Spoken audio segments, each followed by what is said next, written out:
Желаю вам много счастливых моментов в этот прекрасный день. С вами словарь жестов. Как читать мысли без слов. Психоанатомический словарь.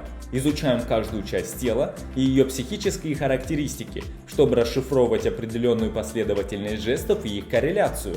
Бицепсы.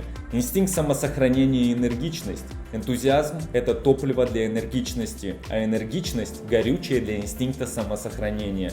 Энергичность сосредоточена в правом бицепсе. Инстинкт самосохранения располагается в левом. Бицепсы всегда были синонимами мужской силы, из чего и вытекает их корреляция с инстинктом самосохранения, энергичности поведенческих актов. Развивая бицепсы, мы увеличиваем нашу энергию и живучесть. Ставь лайк вместе с нами, вы узнаете значение всех частей тела, которые задействованы в различных жестах. Завтра расскажу про бока и что они символизируют. Подпишитесь на канал, чтобы получать новые жесты каждое утро и лучше понимать людей. Всех благ, дорогой зритель, обретем суперспособность!